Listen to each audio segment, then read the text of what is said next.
Ja se on sitten semmonen homma, että Get Ready for Freddy nimittäin nyt lähtee. Aiotaan tehdä vähän painajainen Elm Streetillä videoita, sillä nythän tuli tää 4K Ultra HD-paketti sitten vihdosta viimein, missä on kaikki nämä osat sitten, lukuun ottamatta sitten Freddy vastaan Jasonia ja sitten sitä remakea, mutta nyt aiotaan käydä kaikki nämä läpi ja ensin tulee video parhaat Fredit ja sitten tulee paskat Fredit ja sitten kenties, jos siellä kysyntää vielä on, jos katsomaan välttämättä haluaa, niin sitten vielä Fredin painajaisista oma video, joten nyt se lähtee sitten.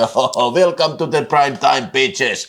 No niin, eli Nightmare on Elm Street ja huhhuti huijaa. Nyt just katsottiin tää ensimmäinen Freddy ja tää nyt oli ehkä vähän tämmöstä nyt vähän puurtamista, koska siis mehän tehtiin tästä video silloin viime vuoden puolella, me tehtiin se Jason vastaan Freddy. Niin, silloin kun tää... Joo, silloin kun tää oli uusi tää, ja sitten sitä ennen mä näin sen viime vuoden kesänä sitten tuolla Niagarassa, kun oli tää restauraitu 4K-versio, niin näin sen silleen, että tää nyt tuli muutaman kerran nähtyä tässä vähän ajan sisään sitten.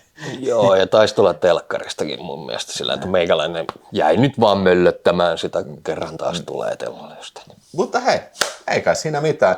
Tämähän on elokuva vuodelta 1984 sitten tämä, ja ohjauksesta vastaa Wes Craven, joka varmaankin ei kenellekään ole mikään outo lintu. Eli sitä ennen se oli muistettu elokuvista Hills Have Eyes ja sitten Last House on the Left ja Swamp Thingikin oli tullut. Joo, ja tämän jälkeen tuli muun muassa Screamit, että kaveri kyllä vastaa kahdesta kyllä megaluokan franchise-tuotteesta. Niin. Joo, ja siis kyllä täytyy sanoa noin niin kuin 4 elokuvaa, mitä tässä nyt mainittiin, niin siinä on kauhuelokuvia, ne on kaikki aika erilaisia elokuvia, että siinä mielessä kyllä on ollut ihan mies paikallaan kyllä tohon nähdä. Ja tarinahan kertoo siis se, että se sai idean tähän Nightmare on Elm Streetiin sitten, siis kun se luki jotain uutisartikkeleita, siis äijistä, jotka on tullut jostain sieltä Kambodjan pakolaisleireiltä ja siis äijistä, jotka on kuollut niin kuin painajaisissa. Ja niitä tuli monta uutista vähän ajan sisään tuli sitten ja sitten se Craven alkoi kehittää sitä tarinaa, varsinkin se huomasi sen yhden uutisen, missä se meni sillä, että joku äijä yritti pysyä hereillä niin kuin kahvia jonkun piristeiden voimalla ja sitten silti huomatta se, kun se nukahti, niin sitten henki lähti. Että toi on niin kuin freak accident kyllä, että niin kuin noin on käynyt siinä ja kuulemma sillä oli aikamoisia vaikeuksia sitten saada rahoitusta tälle elokuvalle, että se melkein joka studion kävi läpi sitten ja sitten päätyi lopulta tänne New Line Cinemalle, joka oli lähinnä elokuvien levitykseen keskittynyt silloin ja se oli ne oli tehnyt Alone in the Darkin. Kyllä.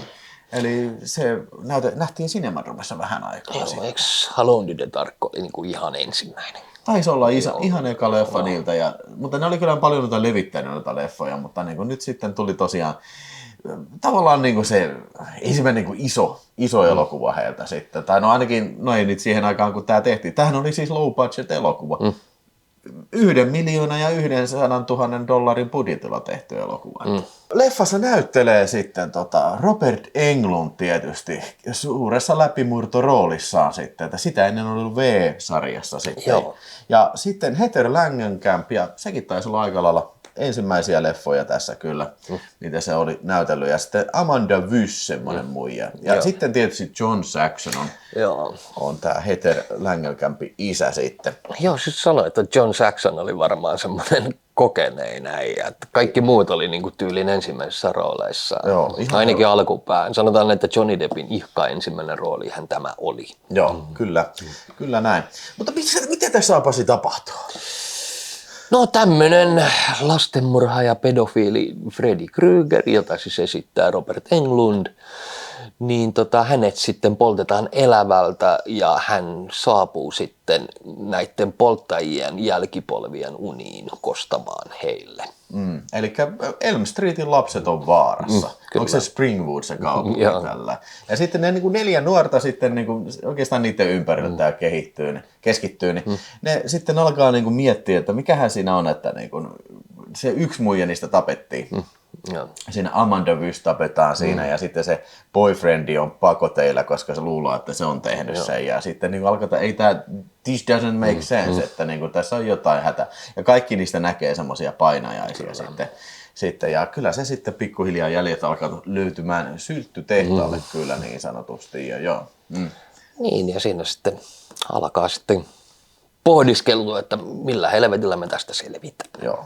Niin, eli elokuvan suola on niinku käytännössä nämä painajaiskohtaukset kyllä. Että mikä sun suosikki on tässä? Mun mielestä on siis painajaiskohtaus vai tappo. No siis sekä että vähän. No mä tykkäsin siitä, kun se menee siellä kattoo pitkin menee, että tulee ne ensimmäinen uhri niin sanotusti, että se oli oikeasti mun mielestä niin kuin paras kohtaus tässä. Ja se tulee vähän niin kuin puskista jopa ja silleen niin kuin yllätyksenä. Ja sitten se on aika verinen kohtaus. Joo, no, sehän oli toi kohtaus, mikä oli leikattu sitten näistä DVD-versioista se pois, kun se MPAA, Amerikan elokuvatarkastama, vaati sen leikkauksen, että se, kun se tipahtaa siinä. Vesisänkyyn, niin. Niin. Ja niitä siitä roiskahtaa niin. Se veri. Ja sitten ilmeisesti sekin kohtaus, sitä oli vähän lyhennetty sitä, kun Johnny Deppi, niin, kun se uppoo sinne sänkyyn, niin kun sieltä lentää sitä verta, niin sitä oli vähän lyhennetty. Niin nämä kaksi, ihan muutama sekunti, että en mä nyt tiedä, kuinka ne edes viitti. Mutta hei, tietenkään se, että siis tähän 4K Ultra HD:lle ja näihin, niin se on palautettu nämä kohtaukset. Ja tästä me vielä puhutaan, nimittäin Freddy 5kin löytyy nyt sitten. Ekaa kertaa sitten VHS-aikojen leikkaamatta. En malta odottaa. Elokuvalla nyt kauheasti mitään semmoista niin kuin hyvyysarvoa ole, mutta ainakin nämä leikkaamattomana niin. Haluaisin kyllä ihan ehdottomasti nähdä. Pian ne nähdään kyllä. Mun mielestä ehkä suosikkikohtaus on, no se alkukohtaus, se on kyllä aika hyvä. Siis se on niin näyttävä, kun se pyörii se katto. Joo. Se pyörii, tai sehän oli sillä että se huone pyörii. Ja se näyttelijä pyörii sitten se, että näyttää, että se niinku lentää, tippuu niinku kattoon. Se on hienosti tehty kyllä. Mutta kyllä mä sanoisin, että kyllä ehdottomasti, minkä takia niinku yleensä ihmiset muistaa tämän elokuvan. Niin, no siis yleensä niinku Freddy Krueger, Robert Englund, niin se tekee kyllä mun mielestä semmoinen roolisuorituksen. Siis eihän se edes kauheasti, sillä ei edes ole ruutuaikaa tässä. Ei. Mutta tässä leffassa se on semmoinen niin kuin tosi salaperäinen ja niin kuin uhkaava hahmo kyllä. Ja muutama one-lineri, mitä siinä on kyllä. Mä siis ikimuistaiset alkutekstit tässä on, että kun näytetään, kun se rakentaa itsellensä sitä hanskaa, niin se on vitun siististi tehty. Ja kyllä mä niinku senkin laskeskelisin semmoisessa aika ikoniseksi kohtaukseksi. Ja siis se, mikä tekee sitä tosi hyvän, on siis nuo musiikit. Joo. Semmoinen äijä kuin Charles Bernstein oli tehnyt tähän musiikit. Mä en tiedä, onko se sukua tuolle sille taksikuski Bernsteinille. Joo, varmaan joo. Mä en tiedä. Mutta se on tehnyt myös Kujoa ja sitten toiseen ton Wes Cravenin elokuva, eli Deadly Friendiin on tehnyt ainakin musiikit. Ja kyllähän tässä onko siis semmoinen uhkaava semmoinen, vähän niin kuin, ei nyt ehkä niin legendaarinen musa kuin ehkä sanotaan vaikka Halloweenissa, mutta kyllä tässä on aika tunnelmaikas toi tunnospiisi kyllä. Joo, ja tuosta haistaa sen, että ollaan niinku tässä ollaan periaatteessa yhden kadun pätkässä, niin kuin, että tässä käydään ehkä niin koulussa, käydään pyörähtämässä ja tällainen, mutta ollaan koko ajan tämmöisessä yhdessä pienessä tilassa ja yhdessä pienessä paikassa. Ja tuossa niin kuin haistaa sen, että tässä on niin kuin budjetti ollut tosi pieni ja budjettihän oli siis 1,1 miljoonaa, kun se oli ja sitten se teki 57 takaisin. 57 miljoonaa, siis aivan mieletön menestys ollut. Joo, uskomaton hitti. Joo, että selvä oli, että jatko on tulossa. Kyllä. Ja hei, tosta piti vielä mainita, siinähän tulee tämä Nancy, siis totta kai Heather Langenkamp, joka näyttelee tätä Nancyä, mikä on tämä elokuvan päähahmo, niin se on myös aika hyvä hahmo. Ja siis mun mielestä osaa tuoda semmoista tietynlaista, miksi se sanotaan, niin kuin se luonnollinen, mutta silti niin kuin kova luu. Niin, ja sitten tämmöistä tietynlainen sen ajan niin kuin nämä päähahmot, eli nämä nuoret naiset, niin naisen alut, niin nämä oli kaikki tommosia viattomia. Niin hän oli semmoinen tosi viattoman oloinen. Vieton ja fiksu, mutta niin kuin, siis tämä ei ole mitään tykiruokaa. Niin, joo.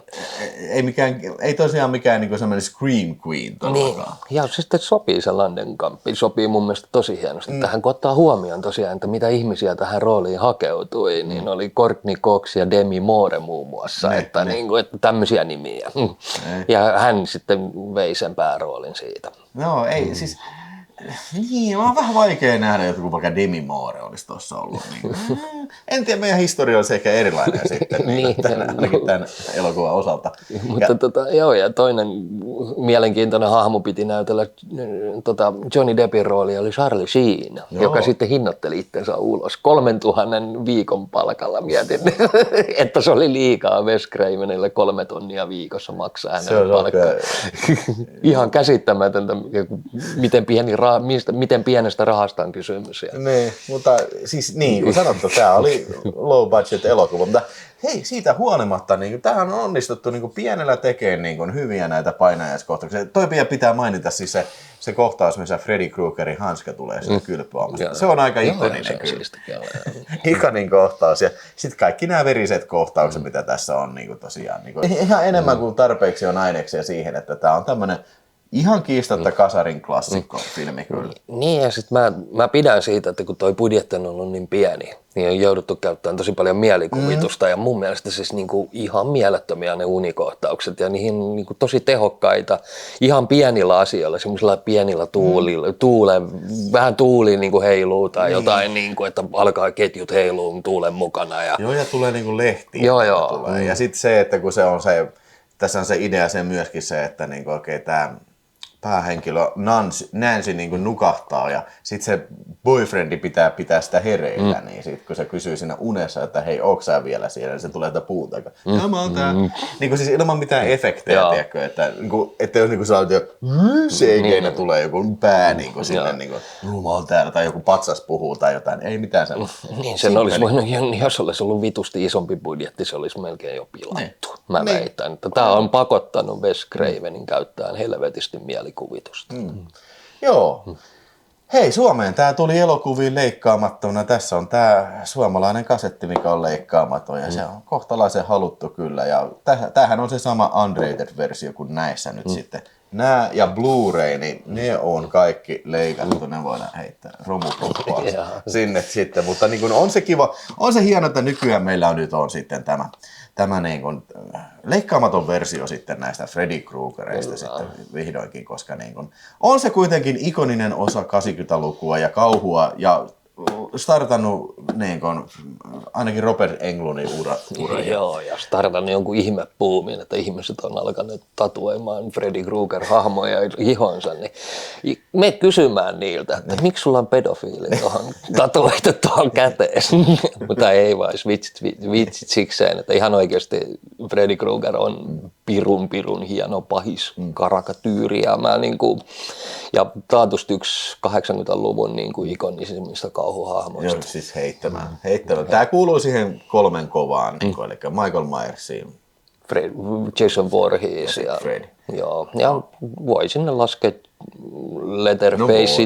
Letterfaceit, Chuckit ja sitten vielä toi Ash. Ei mun mielestä Letterface ehkä on niin suoraviivainen. Letterfacella on yleensä perhe mukana joo. Sitten tällainen, mutta niin kuin, mutta ymmärrä kuitenkin. Joo, kyllä joo. Hei, mitä sä heität arvosanaksi? Mä annan 4 tähteä tälle. Tällä on niin iso historiallinen arvo, vaikka mä en tiedä joka kerta tätä vähän syö aikaa. Siis mun täytyy sanoa, että mä oon liian vanha tämän tyyliselle elokuvalle.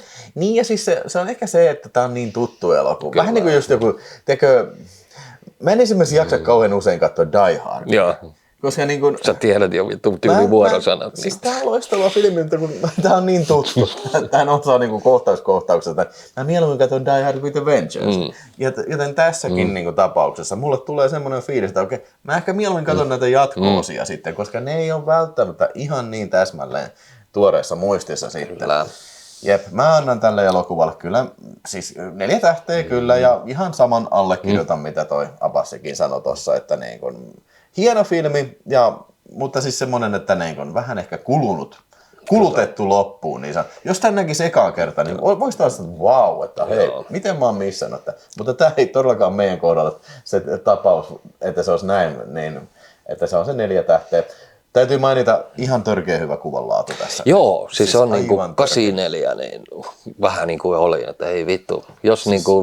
Jos et tietäisi, että on 84, niin kyllä sä luulisit, että se on viime vuonna tehty. Siis ihan sairaan siisti kuvanlaatu kyllä.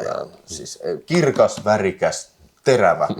Ihan niin kuin mun mielestä Siis semmoinen niinku referenssimatsku, jossa niinku mietitään, että tänään joku tämmöinen kauhufilmifani on tulossa kylään, mitähän mä pistän pyöriin? Pistetään tosta pyöriin. Tää on tuttu filmi, sä näet, se on varmaan se on tottunut kattoon DVDtä, se on vittu, tää näyttää sitä tänään ihan eri auto. Ja lisäksi se vielä, että se on leikkaamaton versio. Kyllä. Mutta nyt me siirrymme sitten vuotta myöhemmäksi ja siirrymme sitten tähän kyseiseen elokuvaan, eli Nightmare on Elm Street Part 2 ja Freddy's Revenge, eli Freddyn kosto. Eli tämä siis valmistui 85. Kyllä. Ja ohjaajaksi valikoitu Jack Shoulder-niminen äijä, joka siis myöhemmin ohjannut elokuvan Hidden, mutta myöskin ensimmäisen New Line Kinema-elokuvan, eli Alone in the Darkin takana. Kyllä, mikä on loistava filmi. Kyllä, käytiin itse asiassa viime viikonloppuna katsomassa tuolla Kinematrovassa. Kyllä, joo, tai on se ehkä pari viikkoa. Mutta niinku kuitenkin se on ihan loistava filmi. Mä oon aina tykännyt sitä. Ja varsinkin Hiddenistä kanssa niin iso plusa. Mikä me muuten me nähdään Hiddeni. Tää on varmaan ihan sattumaa, mutta nähdään Hiddeni tuossa sitten ensi perjantaina. Siis kun me tätä nauhoitetaan, niin on sitten Cinemadrome toi. Kyllä. Syksyn viimeinen näytös, tai toi juhlanäytös sitten, niin siellä nähdään se Hidden, mutta tämä elokuva tosiaan sitten, niin oli niin kuin ihan taatusti varma, että tämä tulee, koska toi oli ihan älyttömän iso hitti toi niin kuin ensimmäinen Nightmare on Elm Street, niin se oli ihan älytön hitti, niin pakko tulla kakkososa, mutta tähän ei enää saatu sitten Wes Cravenia mukaan, koska Wes Craven oli lukenut sen kässärin, jonka muuten Wes Craven oli niin kuin ykkösen käsikirjoittanut, mutta tähän semmoinen äijä kuin David Chaskin teki kässäriä.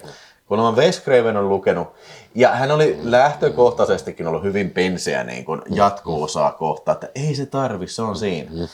Mutta tämmöinen käsikirjoitus kuitenkin sen käteen lyötiin ja Wes Craven oli sillä että ei saatana, ei. Ei, se oli vihannut sitä ajatusta, että pääosan esittäjää niin sanotusti lavastetaan murhaajaksi. Joo, ja myöskin sitä, että Freddy Krueger muuttuu tässä sillä lailla, että se tulee oikeaan maailmaan, koska hänen mielessään Freddy Krueger on aina unissa, unien soturi niin sanotusti. Niin se ei onnistunut sitten yhtään, mutta sitten kuitenkin lähtettiin tekemään tätä elokuvaa ja edelleen tuotantoyhtiönä oli New Line Cinema, Bob Hayes, Robert Hayes.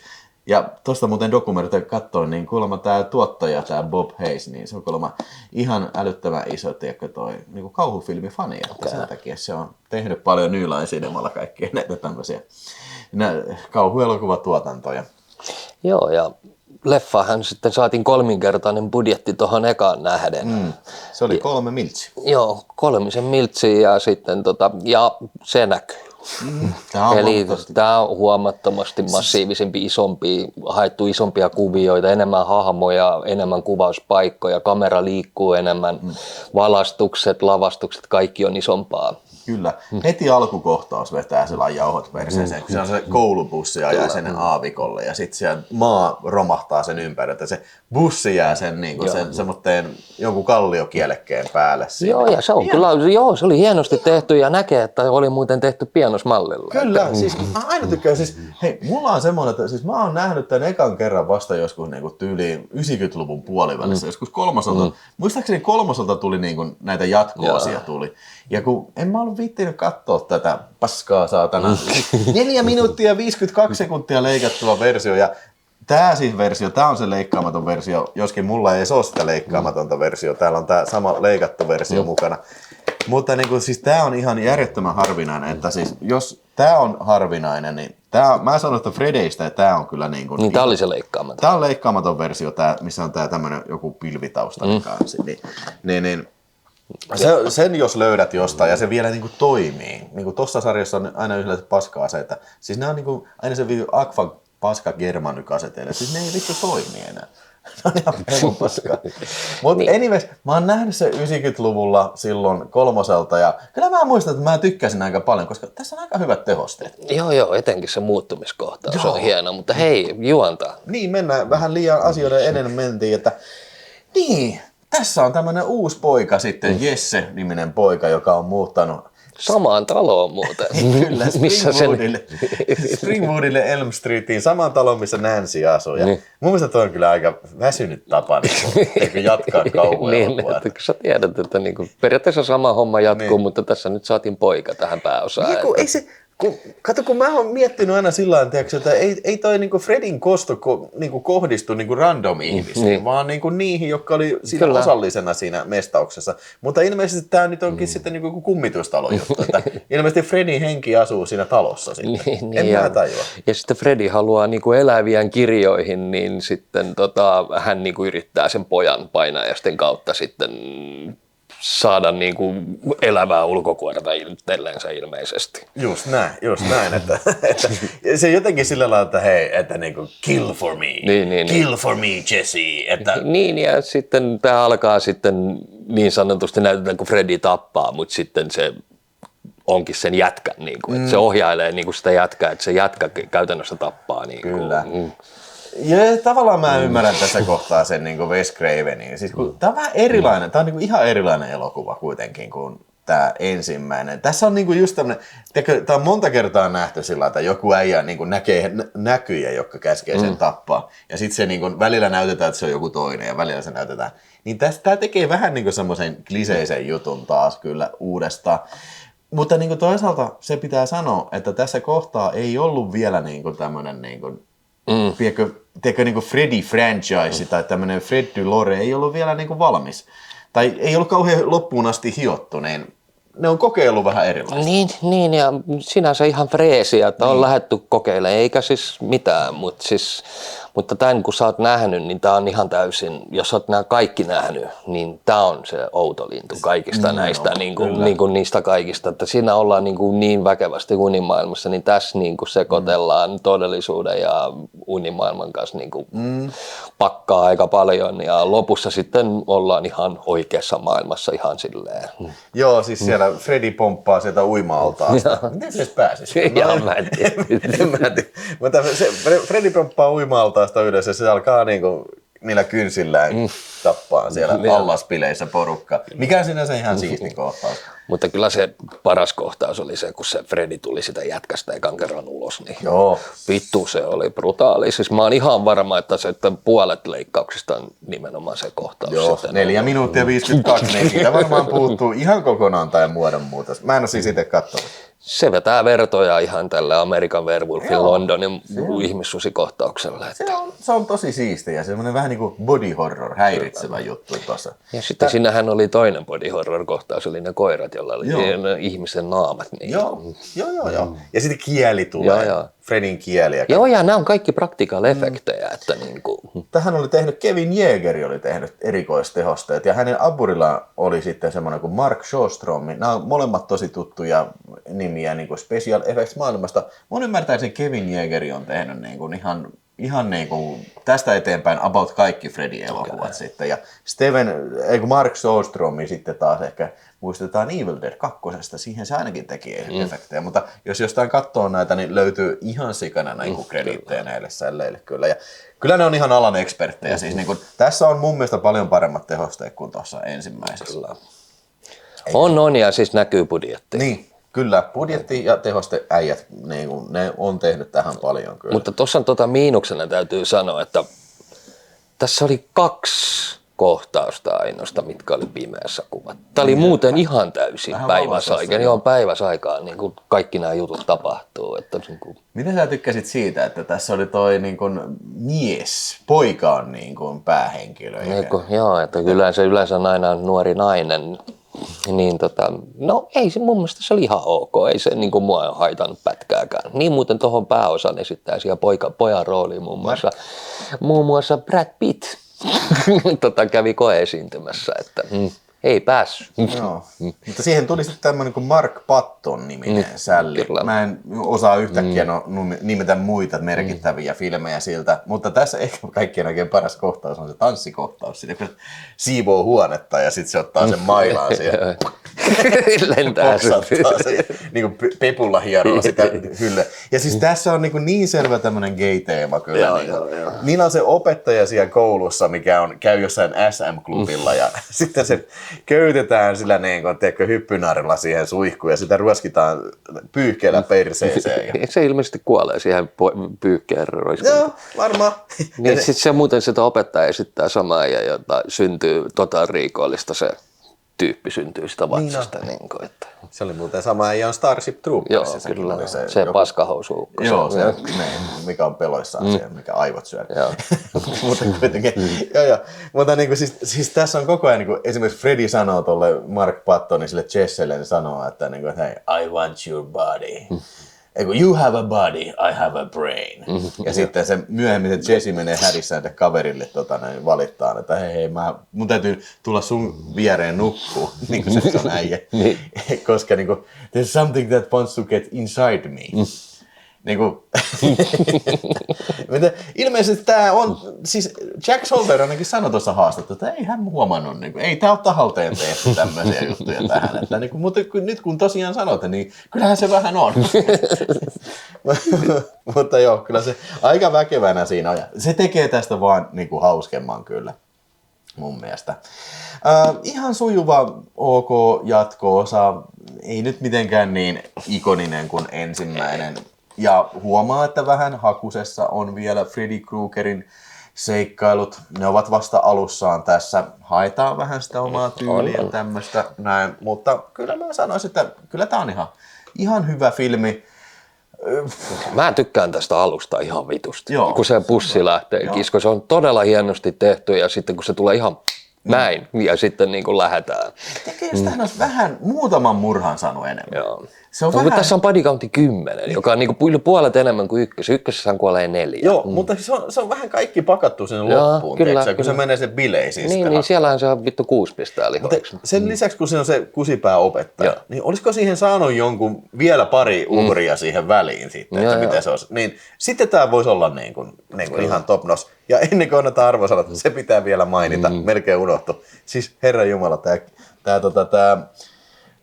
Kim Myers, joka näyttelee tätä tyttöystävää tässä, se on ihan Meryl Streepin näkö. Joo, siis kun olisi näytellyt tässä Kaurien metsästä, siis ihan peilillä. Joo, siis ihan niinku, että vittu, siis niinku, me oltiin niinku, että onpas harvi, onkohan tämä jotain sukua tai tytär tai jotain. Ei, itse asiassa mä luulin silloin, kun mä muistan, kun mä katsoin sitä kolmosta, mä luulin alun perin, että miten siis... Kakkosta. Niin. Ei, silloin kun se kolmoselta tuli silloin alun perin, miten Meryl Streep on tässä? Miten se on mennyt tämmöisen? Eikö se ole tehnyt Kaurien metsästä? Sitten, ei vittu, nyt täytyy katsoa jostain. Ja se oli aikaa, kun ei ollut todellakaan mitään Joo, sehän siinä oli. No okei, ei tässä ei se ole kyllä se. Ne. Tai, niin, ei kun sitä mä luulin vielä, että onkohan se tehnyt salanimellä tämän? Kim Myers. Niin. Ja hei, vielä se. Kulagler näkyy tässä. Eli samana vuonna Kulagler nähtiin tuossa semmoisessa elokuvassa kuin Return of the Living Dead. Kyllä. Se näytteli isiä tässä. Joo, että aika kova kauhuvuosi tälläkin näyttelijällä sitten oli siinä. Niin ja mikä se Mimmi? Se äiti.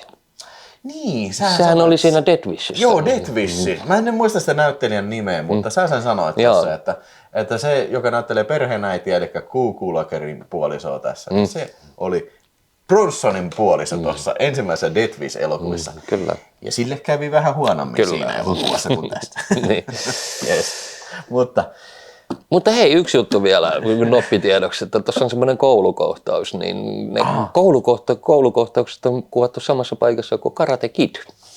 Tämä oli mun uutisia. Kyllä. Mutta kyllä sen näkee siitä, kun se alkaa katsoa. Tässä tapahtuu monta kohtausta enemmän siellä koululla. Kyllä. Niin sä katot sitä, niin siinä on semmoinen sama katos kuin mitä Karate Kidissä, kun siinä on se It's a cruel summer. niin on joo. Niin.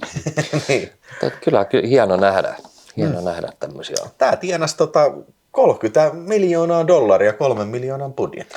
Ja selväähän oli, että jatko on tulossa. Se on ihan taas. Mutta ennen sitä 3, niin minkä arvosanan sä nyt sitten lyöt? Kyllä mä annan, mä mietin hetken, että pitäisikö antaa 3,5, mutta mä annan vahva 3. Mä annan 3,5. Okay. Mä tykkään sitä alkukohtauksesta hienosti ja sitten mä tykkäsin myöskin sitä, että sitä kauhua tuotiin päiväsaikaa.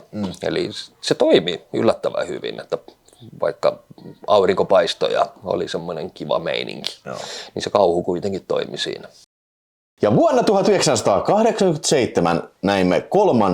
Nightmare on Elm Street-elokuvan, ja sehän kantaa alaotsikkoa Dream Warriors, come on and dream mama. Joo, kyllä. Dokkenin sanoin. Kyllä, Dokkenin sanoin, eli tämä on varmasti monen mielestä niin kuin se paras Nightmare on Elm Street, ja nyt näet sitten, onko meidän mielestä se paras, tai ainakin paras jatko-osa siis, niin jos tarkennetaan tätä vielä. Joo, siis ohjaajaksi hän valikoitu Chuck Russell-niminen äijä, ja muun muassa Plopin ohjannut, ja myöhemmin Eraserin ja The Mask. The Mask, joo, Jim Carrey-elokuva, ja se käsikirjoitti yhdessä ton Frank Darabonttin kanssa tämän, kyllä. Nämä oli molemmat niin kuin aloittelevia filmin tekijöitä sitten, mutta sen takia, kun toihan oli 85 oli toi kakkonen, niin tässä kesti nyt pari vuotta sen takia, kun siis Wes Craven hän kehitti tätä tosi pitkään, tätä justiin 3. osaa, ja se oli kirjoittanut kässärin siitä, ja se oli ollut siis niin kuin ihan hyvä idea, siis senkin nimi oli jo Dream Warriors, mutta se oli ollut niin kuin ihan hyvä idea, mutta se oli kuulemma niin kunnianhimoinen ja vaikea toteuttaa, että sitä että ei me pystytä tekemään. Tämä on $20 miljoonaa elokuva, että nyt me tähdätään siihen, mikä tämä oli budjetti, joku 4 miljoonaa. 4,5 miljoonaa. Niin. Joo, mutta sitä sitten nämä tuli käsikirjoittaa uudestaan Frank Darabont ja Chuck Russell, ja Chuck Russell tosiaan ohjasi sen, ja näin. Niin. Lyhyesti leffassa tapahtuu niin, että Elm Streetin lapsukaiset ovat joutuneet tuonne mielisairaalaan, ja samalla sitten tämä ensimmäisen elokuvan pääosa, niin sitten mikä se hahmon nimi nyt olikaan, niin hän on kouluttautunut itsensä psykiatriksi, ja hän on siellä mielisairaalassa sitten hoitamassa näitä tyyppejä. Ja Freddy hän sitten ilmestyy paikalle jossain kohtaa ja haluaa ne päiviltä. Kyllä, joo. Tähän päähenkilönä on sitten tämä Kristen-niminen hahmo, jota esittää Patricia Arquette, ja vähän niin kuin sen kautta me eletään tämä tarina justiin, ja siinä se on vähän niin kuin yksi lensi yli käympinsä, mutta niin kauhuversio siitä, että tosiaan me tutustutaan näihin, tiedätkö, Dream Warriorseihin, jotka asuu täällä Parantolla. En mä tiedä, se ei se vaan mielisairaala, vaan joku tämmöinen, niin kuin, missä tutkitaan sitten joku tämmöinen lääketieteellinen, mutta ne on kuitenkin eristettynä siinä, ja sinnehän se Freddy Kruegeri sitten hyökkää kyllä. Mutta sitten Nancy tosiaan palaa sieltä ensimmäistä Nightmare on Elm Street-elokuvasta, ja totta kai Nancy näyttelee Heather Langenkamp, ja tietysti Freddy Kruegeria näyttelee Robert Englund sitten. Niin, ja näyttelee sen Nancyn isä, hän näyttelee John Saxon, hänkin tulee tässä pieneen osaan piipahtamaan. Joo, tämä niin voisi sanoa, että tämä on niin aidompi jatko-osa kyllä tämä 3 kuin 2. Että tähän otetaan samoja hahmoja sieltä edellisestä, ja sitten tämä niin luonnollisesti jatkaa sitä niin sen Nancyn tarinaa tällainen kyllä, mutta niin uudella twistillä. Joo. Niin tosiaan se yksi twisti on se, että nämä lapsukaiset huomaa, että he oppivatkin erilaisia taitoja tuolla painajaisissa antaakseen takaisin tuolle Freddy Kruegerille. Joo, tässä tulee vähän tämmöinen fantastinen aspekti siihen, että niin kun, se yksi on vähän niin kuin tämmöinen, se on pyörätuolissa yksi jätkä niistä, niin se on niin kuin semmoinen vähän niin kuin vilho, se pelaa jotain Dungeons and Dragons, ja sitten se oli se yksi muija, se mikä on punkkari, ja sillä on stiilit, in my dreams I'm beautiful and bad.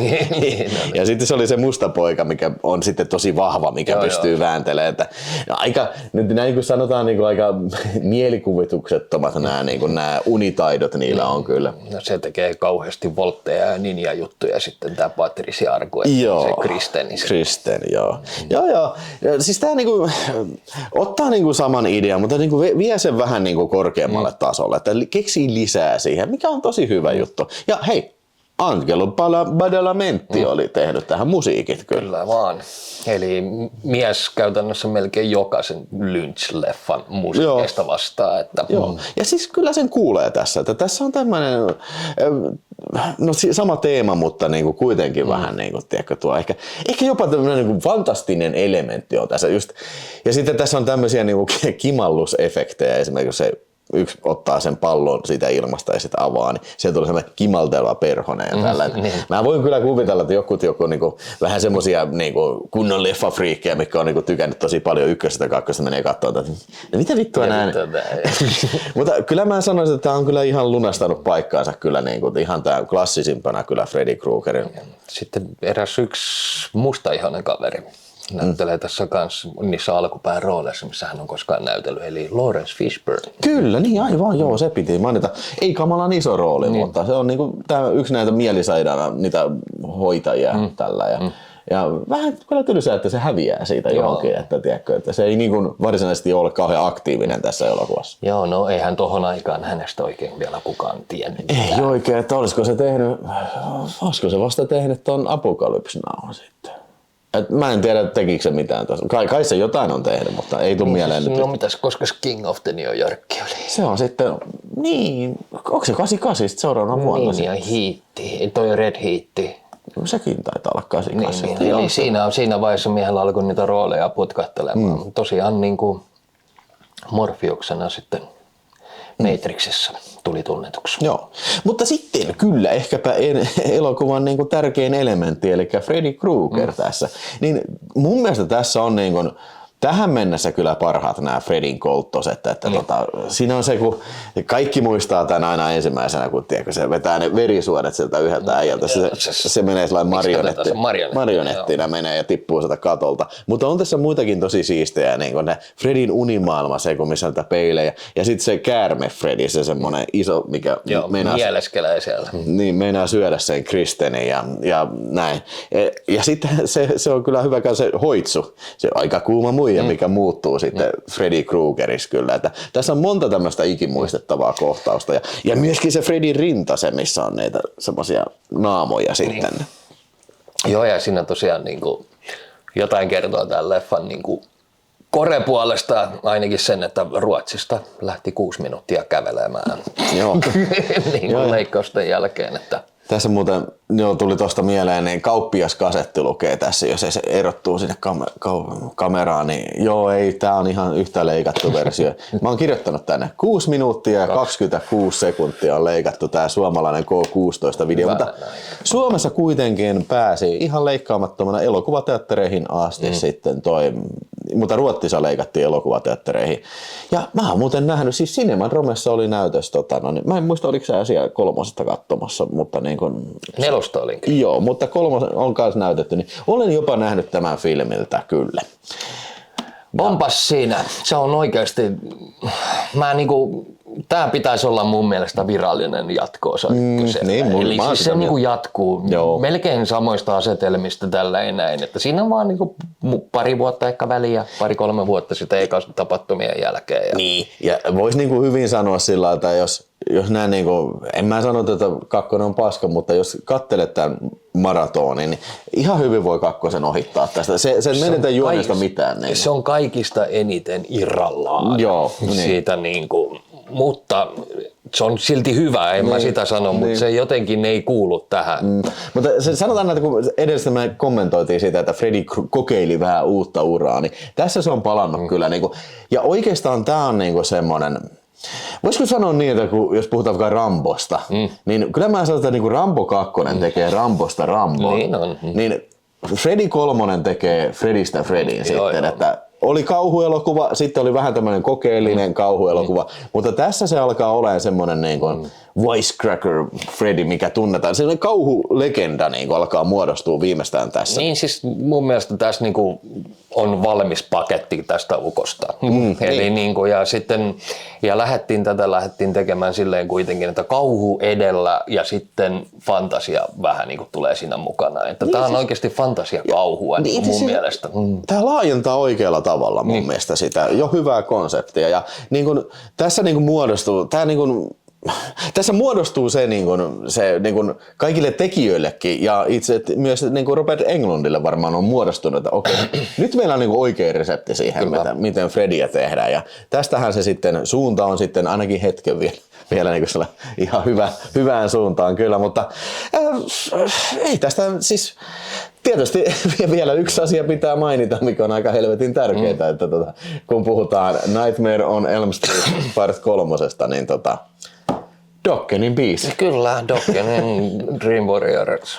Niin se on kyllä siis, Dokken oli itse asiassa näitä, tämä oli tähän aikaan Dokkeni oli oikeasti helvetin suosittu kasari heavy-bändi, tukka heavy-bändi. Joo, ja myöskin tämä oli aika uusi käsite se, että, tiedätkö, että kun sulle tulee leffa, niin sitten sen yhteydessä tulee siihen sellainen vähän niin kuin nivottu tämmöinen musavideo MTVlle.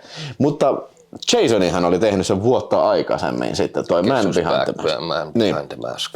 Ja mun täytyy kyllä sanoa, että niin saatana, että se on kova skapa, kun mä alan ajattelin, että kumpi näistä on niin parempi biisi sitten, että Dokkeni, toi Dream Warriors vai sitten Man Behind the Mask.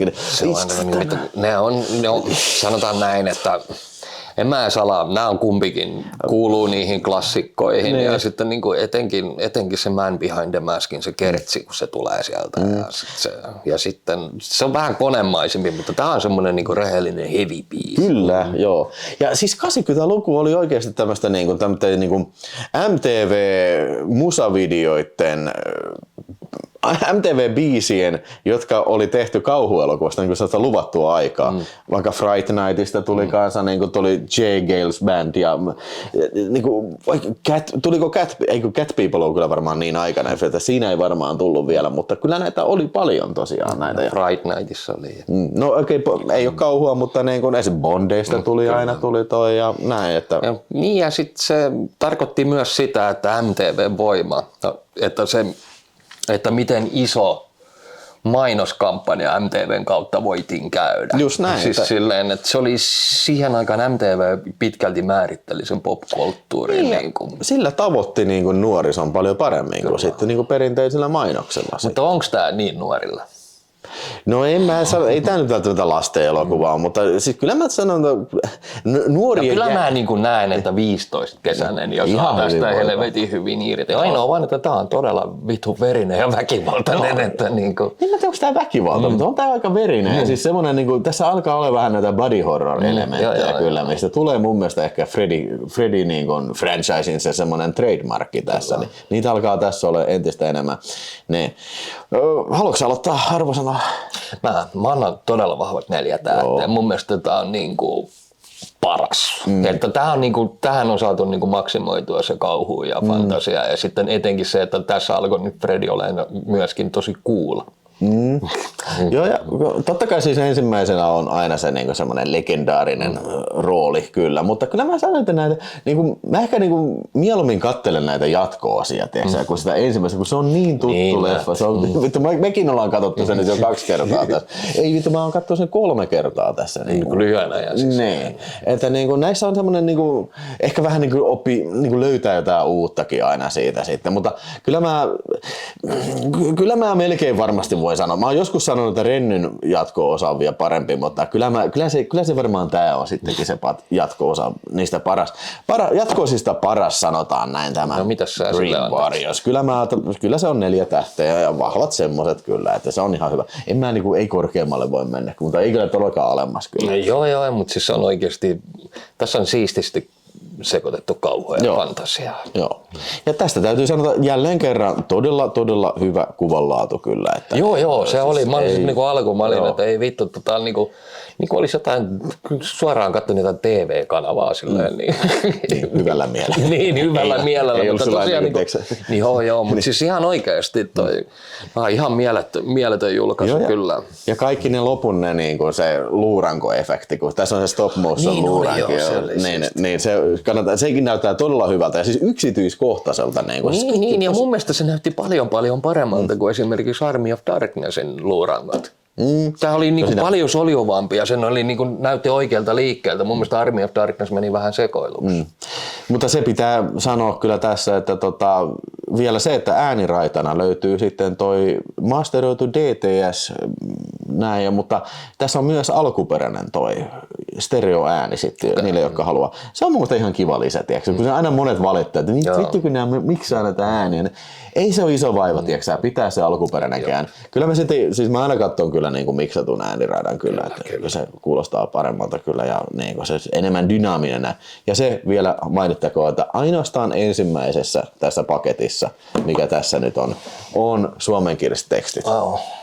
En tajua taas, mikä vittu siinä on, mutta niin kuin, näin se vaan nyt on sitten jo. hyvä Suomi, vittu, jee, vuoteen 88 ja sehän on ilman muuta kyllä Rennyn breikkausvuosi kyllä, eli Suomen oma Renni Harliini lähti Amerikkaan sen jälkeen, kun oli tehnyt jäätävän poltteen täällä, niin sinne meni vähän tekee vilmibisnestä ja Prisoni ekan teki. Prisoni tuli, oliko se niin sitten edellisenä vuonna 87, 87 ja sitten niin seuraavana vuonna niin Niolain Kinämä sai sitten takiaisen perseeseensä nimeltä Renni Harliin, joka ei suostunut vittu. Se pyöriskeli siellä niin kauan, kun hänelle annettiin tämä pohja ja palli. Joku siis näitähän tehtiin sellainen kuin liukuhihnalta, että 1 vuodessa, mikä on tosi kunnianhimoista siis, että kun nämä on kuitenkin aika pienen budjetin filmi. 4,5 ja tämä taisi olla vähän isompi. 6,5. Hirveä hitti. 50 miljoonaa oli tämä. Vai 40 jotain? Se oli jotain. Siis tää oli 50 miljoonaa ja toi oli 45. Okei, niin. Ei kun anteeksi, 47 44. Joo, mutta kuitenkin niin hirveitä hitteitä, mutta niin näitä tehtiin tosi nopealla tahdilla. Ja sitten tuolla Bob Shaylla tuolta New Line Cinemalta se pamppu, niin sillä oli ongelma, mutta heillä on niin leffakässäri tässä, näin, mutta heillä ei ole ohjaaja. Ja se niin H-hetki lähestyy, koska pitää mennä kuvaa. Ja sitten Renny oli päättänyt, että hän haluaa olla se mies, joka ohjaa tämän elokuvan, koska hänellä on lapsuuden painajaisia ja tämmöisiä. Sitten se menee sinne niin kuin ensin tapaan Bob Shayta, että morjes, että mä oon Suomesta ja vittu mä teen tämän leffan. Ja sitten se on, että me vittuu se 15 minuutin jälkeen, että mitä vittua joku suomalainen tietää vittua kuin mistä. Ja se oli se, että joo mä oon käyty fania tällä ja mulla on näitä ideoita tällä, että joo ihan paskaa, me vittu. Mutta se oli vaan tullut uudestaan ja uudestaan sinne ja asui jossain kaverin kanssa jossain motellissa, tiedätkö? Oliko se Markus Selinkeinen kanssa? Ne taisi olla. Niin, no en ole siitä varma. No kuitenkin.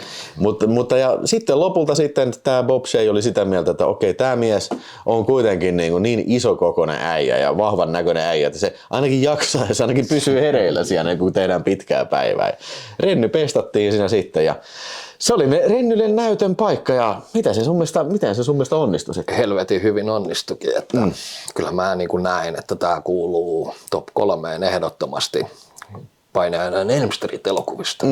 Ja, ja etenkin tuli mulle yllätyksenä se, että miten taitavasti Renny käsitteli body horroria. Että se tuli ihan puskista. Mä en muistanut, että se oli näinkin loistava. Kyllä.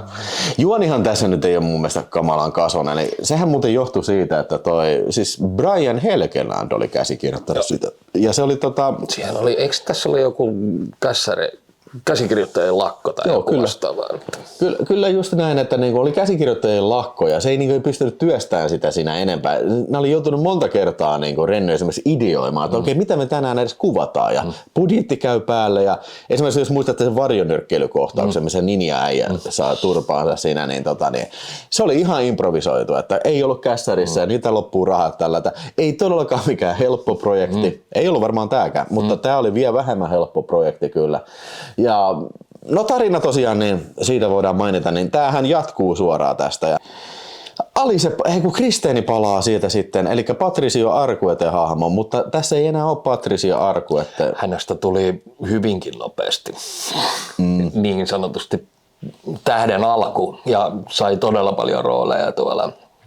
Ja se vuosi oli niin kiireinen, että hän ei vaan kerennyt. Niin, ja ansaitusti kyllä. Patricia Arquette on ihana nainen ja hyvä näyttelijä. Joo, piti sanoa tuosta 3. vielä, että siellä oli se kuvausporukka, oli ihan rakastunut siihen Patricia Arquetteen. Että ne oli Robert Englundin, kenen kanssa Patricia Arquette oli tosi paljon hengailua ja silleen kuvauksissa sun muuta oli kysynyt Robert Englundilta, että hei, että miten mä pääsen ton Mimmin pöksyihin, tiiäksä? Englund, en minä tiedä. Miksi vitut sä multa kyselet? Niin. Mutta tosiaan Kristeeni on tässä ja tajuaa, että Freddy on sitten palaa taas uniin ja sitten siinä on Kincaid ja se toinen jätkä on edellisestä. Eli 3 selvisi sieltä Elm Streetiltä ja sitten Freddy lähtee niiden perään. Pikkuhiljaa se niittaa Kincaidia se toisena, joten sitten on lopussa enää Kristeenin jäljellä. Tässä oli se, että miten Freddy herää, niin siellä autoromuttelua koira menee kuseen siihen. Se oli kyllä varmaan unessa tapahtuu. Koira kusee siihen Freddyn luitten haudan päälle ja sieltä sitten Freddy pomppaa sitten taas eloon. Ja sittenhän siinä, tää on vähän yllättävää tässä, että toi Kristenikin kuolee siinä sitten. Tää nyt ei ole varsinainen spoileri, tää tapahtuu ennen puolta väliä. Mutta periaatteessa tässä niinku uusi hahmo sitten korvaa tämän Kristenin. Siinä on niinku tää Alice, joka oli sen Kristenin kaveri ja Kristeni deittaili sen veljeen. Niin, mutta tämä Alice sitten on niinku se, mikä tuntuu niinku, aina kun joku kuolee, niin se tuntuu perivän niinku jotenkin näitä. Niiden taitoja. Niin, se perii sen ninja-poikakaverinsa taidot perii. Ja... Se oli veli. Veli, okei, sori. Niin se oli toi Kristeni deittaili sitä. Niin oli joo. Niin. Mutta niinku se perii näitä unitaitoja siinä sitten. Että tässä on tavallaan niinku, kun tämähän oli alaotsikko Dream Master, niin periaatteessa se on suora jatkumo tuosta Dream Warriors, niin nyt tässä on yksi unien mestari sitten. Joka niin. Ja tässä on ehkä vähän niin irrallista tämä, siinä missä tässä oli se selvästi selitetty se, että minkä takia Freddy on sitä, kun se nunna tuli sanoa, että joo, että se, no en mä viti, no okei, spoilata, tämä on niin vanha elokuva, siis että Freddy Krueger oli niin kuin näiden mielisairaiden niin kuin siemenen tulos, kun se nunna raiskattiin siellä sitten, mutta tässä ei oikein niin kuin mennä kauhean syvälle, se niin kuin, en mä niinku oikein tiedä, miksi just tää Alice on tämmönen, mikä perii näitä sitten. Ja miksi se niinku, asuuko Alicekin siellä Elm Streetillä vai miksi Freddy on sitten vie sen perässä? En mä niinku, onks Freddyllä sitten nyt vittu, kun ne on ollut liian läheisiä niiden Elm Streetin asukkaiden kanssa, mutta tosiaan tää on ensimmäinen, missä sitten niinku tää maailma laajenee ja isosti. Eli tässä ollaan välillä jossain rannalla ja... Niin, tai siis sanotaan kuvasto laajenee, että niinku, siis ollaan, tää ei ole niin pimeä, että tää on huomattavasti niinku kirkkaampi Freddy, jos voidaan sanoa. Niin, ja sitten jostain kumman syystä tää Freddy heittää koko ajan läppää. Niin, siis koko ajan jonkun tappaa, niin sen pitää heittää one-lineri siihen. Että... Siinä jos mietitään, niin kaikki aikaisemmat Freddy Krueger-elokuvat on ollut vähän niinku, siis ne on niinku selvästi kauhuelokuvia, vähän jopa tämmöisiä goottilaisia elokuvia. Niin tämän tyyli on ehdottomasti matkittu niinku vaikka Miami Viceista tai musiikkivideoista, tiedätkö? Ja Freddy on tämmöinen rehvakas, niinku, vähän niin kuin rockitähti. Ei nyt suoraan sano, että ala laulaa, mutta niinku, kuitenkin se on, niin kuin siellä tuossa dokkarissa joku sanoikin, että tämä oli niin kuin MTV Freddy. Kyllä. Eli tyylilaji ja tämmöinen kameran liike ja efektityöskentely ollaan otettu niin kuin nopeatempoisista musiikkivideota. Ja itse asiassa Freddyhän sanoi, ei Freddy vaan Rennyhän sanoi, että siis hän oli ottanut mallia paljon tuosta, siis Hongkongista sitten tuosta Chinese Ghost Storysta. Kyllä. Niin. Hieno elokuva, suositellaan. Joo, kyllä. Tämä oli niin kuin vähän uuden tyylinen tämmöinen, voiko tätä edes sanoa, että tämä on enää kauhean niin kuin kauhuelokuva, että... En mä tiedä. Kyllä tässä on. Mun mielestä tää on enemmän semmoinen, sanotaan näin, tässä ei kauheasti pimeässä pyöritä. Että tää on oikeasti semmoinen vähän jopa Kaliforniamainen, semmoinen niinku kaikilla on vähän kivaa ja tää on kiva värinen ja tää on silleen näin, mutta tässä on silti tämmöinen omanlainen kosketuksensa siihen, että mun mielestä tää on lähimpänä tätä, jos puhutaan kauhukomedioista, niin tämä on ehkä lähinnä. Joo, ja se mikä muuten kolmosessa piti sanoa vielä siitä, että sehän on niinku vähän niin kuin, kun tuosta goottilaisuudesta tuli mieleen, niin sehän on vähän niin kuin vampyyri sit tossa, että se pitää, ne luut pitää haudata, tiedätkö, niin kuin maahan, jotta se kirous lopetetaan. Siitä pystyy vahingoittamaan pyhällä vedellä, plus että se pelkää ristiä.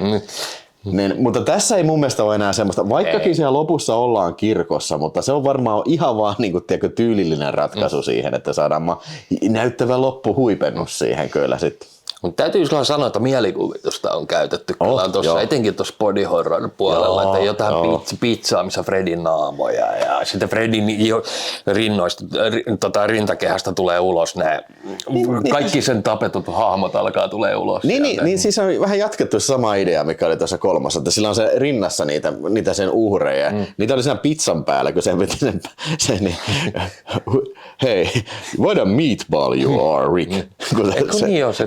Niin. Ja sitten niin kuin lopussa se saa sen, niin kuin sen voiman, että ne sielut karkaa sitä. Siinähän tuli se ihan mahtava juttu, se kun ne tulee kaikki kädet sieltä niin kuin, rinnasta ulos ja tällainen. Repi sen seinään kiinni. Se oli ihan mahtavaa. Mutta siitä huolimatta ehkä mun mielestä filmin näyttävin kohtaus ja iljettävin ehkä on se, kun se yksi muija, mikä on siellä, vetää sitä penkkitreeniä ja tällainen. Niin sitten kun se Freddy painaa sitä tankoa alaspäin, niin kuin repee ne. Luut tulee. Mutta se ei olekaan luita, vaan se on niin kuin jotain torakan näitä. Ja kädet pyörii. Joo, se on.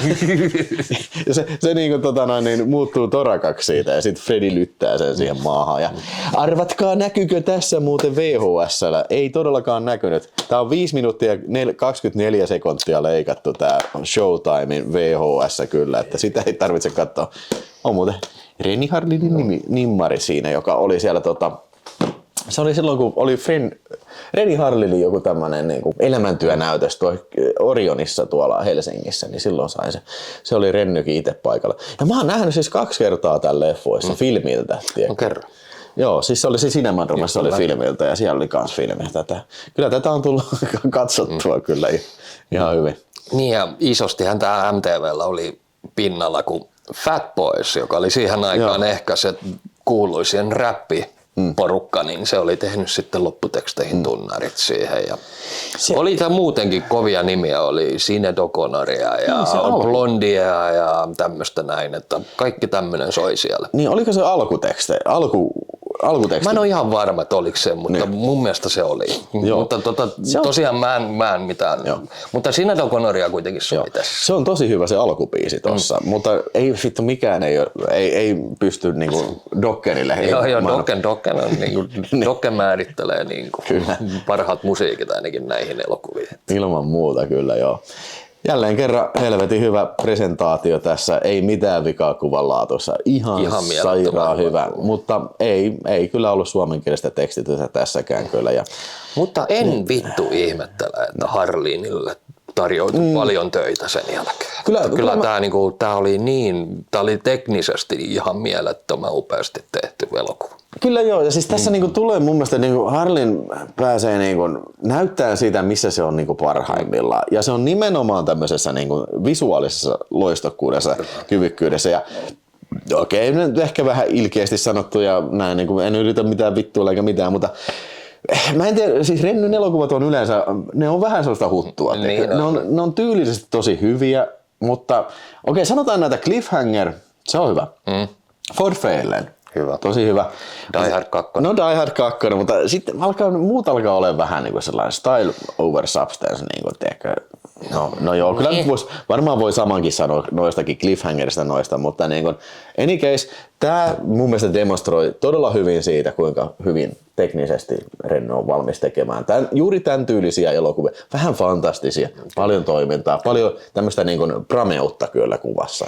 No niin, ja jos mä olisin itse tuottaja ja mulla olisi tämä näytetty, niin mä olisin ihan ehdottomasti kysynyt, että kuka äijä tämän on tehnyt, koska tämä näytti oikeasti upealta, ja jos olisi ollut vähän isompi käsikirjoitus, olisin kyllä varmaan tarjonnutkin hänelle sitä. Enkä mä yhtään ihmettele, että sä pääsit tekemään tämän jälkeen Ford Fairlane ja Die Hard 2. Siitä se ura urkeni sitten kyllä. No Ford Fairlane ei ollut mikään menestys, mutta Die Hard 2. Se oli sitten senkin edestä. Se oli sitten jo ihan jotain muuta kyllä, joo. All right. Kyllä no mä annan nyt arvosanan tolle Nightmare 4:lle, niin Dream Master, niin mä annan sille vahva 3,5. Mä annan 3,5 kanssa. Tää menee mulla näin, että 3 on paras, 1 ja tämä on toisiksi parhaat ja sitten tulee 2. Joo. Mutta se yksi pieni juttu vielä kanssa tässä näin. Alun alkaen tähän piti tunnusbiisin tehdä Will Smith. Mutta ja se oli tehnytkin sen biisin, mutta studio oli sanonut, että ei ota ja otetaan Fat Boys. Ja Will Smith sitten julkaisi sen biisin kuitenkin ja New Line Kinema nosti sitten oikeuteen. Ja vähän niin kuin soviteltiin sitten asioita. Harmi, mä haluaisin kuulla muuten sen biisin, miltähän se kuulostaa. Muakin kiinnostaisi kyllä tämä, mitä Wilhelm Schmidt olisi voinut laulaa Freddy Krueger. Niin, ja sitten vielä toinen juttu, niin kaikille nippelitiedon keräjille, niin kattokaa noita koululuokkakohtauksia. Se on semmoinen vähän pimeämpi luokkakohtaus, niin siellä on eräs tuttu ohjaaja näkyy siellä. Kyllä, joo. En ollut aikaisemmin tiennyt enkä huomannut, mutta kyllä siellä meidän Renny näkyy. Ja koska Rennyn elokuva oli niin suuri menestys, niin kyllä se oli taattua, että heti seuraavana vuonna sitten tuli lisää Nightmare on Elm Streetia. Eli tällä kertaa Nightmare on Elm Street ja Dream Child. Joo, ohjauksesta vastaa Stephen Hopkins. Joo. Mies, joka on muun muassa Predator 2 ohjannut. Mielestäni yksi aliarvostetummista jatko-osista koskaan. Joo, ja siis tässä on hauska yksityiskohta se, että Renny ja toi Stephen Hopkins, niin molemmat sitten niin meni tästä niin kuin siirtyi, kun ne teki Freddyt New Line Cinemalla, niin sitten ne siirtyi tonne 20th Century Foxille ja sitten molemmat teki niin kuin ison tämmöisen action franchiseen sitten niin kuin numeron 2 sitten, kun Renny teki Die Hard 2 ja tää sitten Hopkinsin Predator 2, mutta ei siitä nyt sen enempää sitten, vaan keskustellaan nyt sitten tästä painajaisten lapsesta. Joo, eli Alice on tullut paksuksi ja alkaa näkemään painajaisia. Joo, niin siis, käytännössä se elokuva alkaa siitä, että Alice näkee painajaista, siis siitä, että ensinnäkin Freddy kummittelee siinä. Ja sitten se näkee seuraavan painajaisen sillä, että Freddy niin kuin syntyy sieltä, niin kuin sieltä kirkon sieltä. Tiedätkö, jostain alttarista tällä. Ja siis niin kuin viime osassa, kun nähtiin, että koira käy kusella ja siitä Freddy herää, niin periaatteessa tässä on vähän enemmän ehkä järkeä. On joo, mutta se, mikä tässä tekee nyt erikoisen, on se tosiaan, että tästä on tämä Director's Cut ilmeisesti. Niin, se pitempi versio, että täysin leikkaamaton versio. Eli uncut-version, eli se on aikaisemmin ollut vaan niin kuin, tiedätkö, tässä on mulla leikkaamaton tämä unrated UK-kasetti sitten tässä. Eli jos sä aikaisemmin halusit katsoa tämän leikkaamattoman, se on joko UK-laserdiski tai sitten tämä VHS tai sitten vaikka Hollanti VHS tai mikä nyt on leikkaamaton eurooppalainen VHS, mutta esimerkiksi jos sulla on se Blu-ray-boksi tai DVD-boksi Nightmare on Elm Streetistä, niin ne on leikattuja versioita tämän osan osalta. Mutta tässä tosiaan on nyt sitten tämä unrated-versio ja sitähän me nyt lähinnä janottiin nähdä sitten näin niin kuin 4K Ultra HD-terävyydellä. Ja kyllähän se oli, täytyy kyllä sanoa. Etenkin mä tykkäsin siitä moottoripyöräkohtauksesta, joka oli kyllä aika luova suoraan sanoen. Joo, eli niin, siis kerropas vähän lisää. Että no, siinä jätkä niin sanotusti yhdistyy moottoripyörän kanssa. Sitä kun tulee piuhoja, tulee käsistä sisään ja jätkästä. Se on vähän niin kuin Tetsua. Niin, jotenkin tulee mieleen Tetsua. Vähän tämmöinen cyberpunk-homma. Niin. Aivan varmasti, vaikka siis mitä mä katsoin nyt näitä making-offia, näitä haastatteluja, niin ei ainakaan toi Stephen Hopkins sano, että se olisi niin kuin kattonut niitä, mutta ihan varmasti ottanut vaikutteita kyllä. Kyllä. Siitä, siinä on hienosti se mitä ei tässä niin kuin leikatussa versiossa nähdä, mikä ennen on ollut se versio, niin siis niin kuin periaatteessa kaikki ne johdot, kun ne näette, ne niin kuin kaivautuu sinne ihon alle tällä, ja se on paljon parempi kohtaus sellaisenaan, että siis kun sitä katsoo sitä leikattua versiota, niin se tuntuu tosi torsolta. Joo. Ja siis tää oli muutenkin kaiken puolin. Mä tykkäsin tästä lavastuksesta sun muuta, mutta kun se syntyi se pieni Freddy sieltä. Niin. Ja et se oli kaiken puolin niin kuin hienosti tehty. Joo. Joo, ja siis tässähän se idea on se, että okei, niin kuin sä sanoit, Alice on paksuna, mutta sitten se, että se niin kuin Freddy syntyy siellä unessa ja alkaa vainoa Alice, mutta myös Alice on paksuna, niin tavallaan se niin kuin haluaa käyttää tätä lapsen unia, syntymättömän lapsen unia niin kuin näiden painajaisten lietsomiseen. Se on Jacob on se pikkupoika, mikä on. Kuulemma ihan vitun ruma. Niin, eräs leffatuuppari siellä Helsingistä päin oli. Meidän Jurassic Park-videossa mainitsi tästä samasta näyttelijästä tämän sitten, että niin. Joo, että terkkuja vaan. Mutta niin kuin, joo, siis Niin, eli tavallaan ihan mielenkiintoinen idea siis se, että niin kun, tiedätkö, vauva, sikiö, joka on vielä niin kun, tiedätkö, kohdussa siellä, niin että se pystyisi niin kun painajaisillaan aiheuttaa tämmöistä terroria.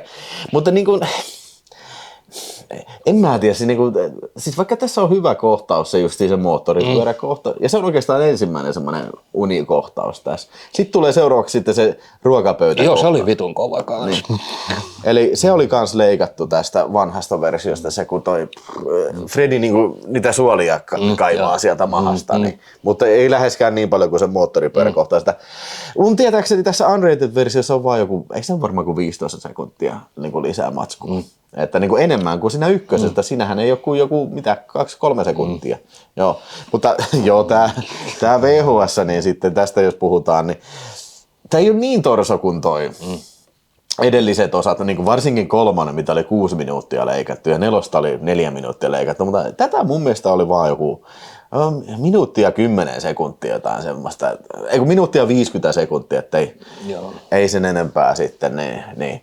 Mutta joo, siis se mikä tässä on ehkä vähän ongelma, niin vähän tuntuu, että yleisesti niin kuin vähän niin kuin Fredillä on vähän puhti pois. On, ja mun mielestä se on niin samaa kaavaa kuin nämä muut. Just näin. Eli tää on niin kuin, periaatteessa niin kuin, musta on ainakin tuntunut aina siis, että tää 5 on niin kuin semmonen leffa, mikä 4 olisi tullut, jos siinä ei ollut Renny Harlin sitä tekemässä. Siis semmoinen henkilö, joka niin kuin, jolla on tiettyä tämmöistä niin kuin pinnallista tyylitajua ja siis niin kuin hyvä mielikuvitus. Tässä jotenkin tuntuu, että tässä ei oikein ole niin kuin semmoista niin kuin enää sellaista kauheita koukkua näissä, koska no esimerkiksi mulla oli todella vaikea löytää kauhua tästä. Joo, ei todellakaan. Eli siis tässä oli 2 semmoista ihan mieletöntä korekohtausta, minkä varassa tää leffa nyt on. Mutta sitten tässä on niin turhia hahmoja ja tällaisia, että okei, se Alice ja sitten se pikkupoika, kun se aina välillä ilmestyy uniin. Jacob. Niin. Ne. Mutta esimerkiksi se jätkäkaveri oli täysin, josta tuli se moottoripyörä, niin se oli aika turha hahmo. Niin, sehän oli myös siinä 4. Niin. Oli se, että se oli, ja. Tässä on muuten samalla kaavalla kaikki, että aina kuolee, yksi kuolee niistä se ratkaisuhahmoista edellisestä elokuvasta. Niin on. Että periaatteessa niinku, siis, niin, tää ei niinku tuo juuri mitään uutta pöytään, vaikka tässä on tää niinku lapsihomma. Ja mä en oikein tiedä niinku ihan oikeasti, että onko se suunta, mihin halutaan viedä niinku Freddy Krueger-elokuva. Okei, Freddy niinku syntyy uudestaan. Niinku, tarviiko Freddyn syntyä mistään? Niinku, siis, vittu, niinku, siis, okei, miten sä meet niinku 4 eteenpäin? Niin, onko sulla mitään ideoita?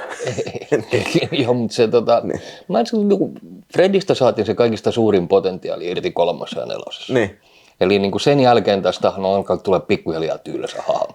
Niin, tai siis sellainen, että ei ole jotain uutta pöytään on se ehkä kaivannut. Että niin kuin, tavallaan ihan hyvä hahmo, sellainen, että niin kuin vitsikäs tämmöinen tappaja ja osaat unessa tehdä mitä tahansa, mutta jotain vähän lisää siihen. Että, siis kun nämä kaikki painajaiskohtaukset, ne on niin kuin leimimpiä, kun verrataan 4, jos siinä oli se siisti se, no okei, vesisänkytappokohtaus ja sitten oli se torakkajuttu ja ihmispizza.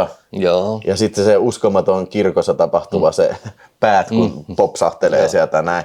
Mutta niin kun, tässä ei ole mitään muuta oikeastaan kuin se just moottoripyöräkohtaus ja ehkä vähän se. Kyllä niin kuin siinä lopussa se Freddy, kun se venyy sen naamaveli kahtia. Niin, että siinä oli tämmöistä näin. Että, ja mä tykkäsin siitä mini-Fredistä. Eli se vauva Freddy. Niin. Ja no okei, no se kyllä täytyy sanoa, että kyllä tuolla Stephen Hopkins on niin silmää tehdä, niin kuin, esimerkiksi siinä oli siellä lopussa, kun ne kävelee siellä, mikä se nyt on se unilinna, tai että siellä on, niin kuin, siellä on vähän niin kuin niissä piirustuksissa, tiedätkö, että missä portaat menee eri suuntaan. Niin siinä oli vähän semmoista samaa haettu kyllä, mutta niin kuin, siis semmoista niin kuin, puuttuu vähän semmoinen jännitys tässä. Ja se on ihan vitun tyhmä kohtaus se, missä se äijä on se sarjakuva piirtäjä äijä. Siitä tulee se sarjakuvasankari ja sitten Fredistä tulee semmoinen sarjakuva, Super Freddy. Niin kuin, just ei tommosia niinku. Siis nämä on niinku leimejä. Ja sitten vielä se, että niinku, tiedätkö, kun se viiltelee sen sitten se sarjakuva-äijän tällä, niin se niinku hakkaa niitä jotain pahvinpala, siis jotain sellaista paperia. Niin silppuu siitä. Niinku vähän sellaista, niinku, what? Niinku en mä tämmöisen niinku tullut katsoa. Olisi tehnyt niinku ihan alusta loppuun semmoisen kunnon Korean festi. Niin, ja hei. Tiedätkö, sitähän tuossa puhuttiin. Niin siis ainoastaan 3 ihmistä kuolee tässä elokuvassa. Että niin kuin Bodycount on varmaan pienin. Niin, että en mä nyt muista mitä 4. kuoli, mutta niin kuin oli siinä varmasti enemmän. Oli. Ja varsinkin siinä 3. kyllä sitten oli enemmän kyllä. Että aika tavallaan potentiaali ehkä on, mutta kun ei oikein ole mennä siinä niin kuin, tiedätkö, päätyyn asti kyllä oikein. Niin, ja loppitietona, niin Harlinia hän pyydettiin myös tähän ohjaajaksi, mutta tosiaan Die Hard 2 oli työn alla jo silloin, niin se oli siinä sitten. Joo, se oli varmaan vähän muuta tekemässä. Hauska muuten siinä, kun mä katselin niitä haastatteluja, niin siinähän toi tuottaja Bob Shea, sehän aina puhuu sinä, että joo vittu mä katson, kun Harlini tulee, niin vittu, että mitähän toi suomalainen tietää, ei voi vittuakaan mistään niin kuin Fredistä, mutta ei, siis se idea on ihan vitun paskoja, niin hauska, että siinä dokkarissa se puhuu sitten tästä Stephen Hopkinsista, mikä se on vissiin, onko se Australia tai UK? No, Kuitenkin niin puhuu siitä, että joo, että me tultiin heti hyvin juttuja, se oli ihan mahtavia ideoita kyllä niin tällä äijällä. Ilmeisesti tykkäsi paljon enemmän tästä. Mutta kyllä se niin on, jos multa kysyy, niin 3 ja 4 joo. on tämän leffan tai leffasarjan parhaita osia. Siitä tulee 1 siinä hyvänä 3. Joo ja siis Tämä menee niinku rimaa hipoen vielä mun mielestä tähän niinku hyviin Fredeihin sitten, mutta niinku kyllä se näin on katsojat, että tästä sitten alkaa se massiivinen alamäki ja seuraavassa jaksossa me puhutaan sitten niistä alamäen Freddy-elokuvista sitten, mutta ennen kuin mennään nyt pistetään Vilmi poikki, niin mitä sä annat arvosanaksi? Mä annan tälle 2,5 tähteä. Joo. En mä tälle oikein enempää saa. Joo. Ottaa huomioon tosiaan, että miten hyviä 3 ja 4 oli. Ja sitten 2:stakin mä tykkäsin yllättävän paljon, vaikka se oli täysin niin rallinen. Ja 1 on tietenkin klassikko. Joo, että kyllä tästä on tosiaan, niin kuin sanoin, kauhu on kaukana tällä ja siinä on jotain hyviä hetkejä, on kyllä, mutta jotenkin, siis ottaen huomioon se, että niin kuin ei ollut mitään kässäriä, kuten ei ollut Rennylläkään, niin siitä huolimatta mun mielestä Renny saa siitä niin kuin sekasotkusta paljon enemmän ja siis ensinnäkin semmoinen niin kuin koherentimman kokonaisuuden ilti, se on tyylikkäämä. Niin ja sitten mä sanon, että niin kuin Robert Englund on elementissään siinä 4. Niin on. Eli se, että se on Freddy on vedetty, se hahmo on vedetty maksimiin, että se on niin kuin cool jätkä, tiiäksä, että sitä on helppo tykätä ja hieno ulkohapitus ja olemus sun muuta, niin siinä se on. Mun mielestä Harlini näki niinku sen, että vittu, että hän meni niinku viiden edellä ja silleen, että MTV Freddy oli kyseessä. Tässä se vähän ehkä niin kuin, se eihän ole ihan siellä samassa statuksella. Ja sitten niin kuin one-linerit, niin mun mielestä mulle tulee aina mieleen, mikä kun se syntyy, it's your boy. Mutta ei se nyt ole mikään semmoinen, tiedätkö, mitä sä menet ympäriinsä huutelee ympäri, it's your boy. Mutta niin, sano vaan. Mutta sitten Renni on muutenkin, että se mun mielestä onnistui tuomaan silleen, että aurinkoiseen maailmaan onnistui tuomaan uskottava kauhu. Tässä taas oltiin vähän synkempällä meiningillä, mutta tässä oli uskottavuus todella kaukana. Joo, tunnelma puuttuu ja ei ole läheskään niin viihdettä, mutta siitä huolimatta vielä, niin kyllä mä oon ihan samaa mieltä, että 2,5, että niin kuin rimaa hipoen vielä niin kuin sellainen siedettävä sitten, mutta seuraavassa jaksossa sitten mietitään niitä vähän sitten, missä se rima menee alta ja todella kovaa sitten. Kerro nyt sitten, mikä sinun Freddy Krueger suosikkisi on, siihen pistä siihen kommentteihin ja kerro mitä mieltä oot sitten, niin kuin, että minä tiedän. No kerro vaan, mitä mieltä oot tästä leffasarjasta. Niin. Että tässä oli ne hyvät nyt, mitä me käsiteltiin, ja nyt me aletaan sitten paskaa tonkiin kunnolla. Yes.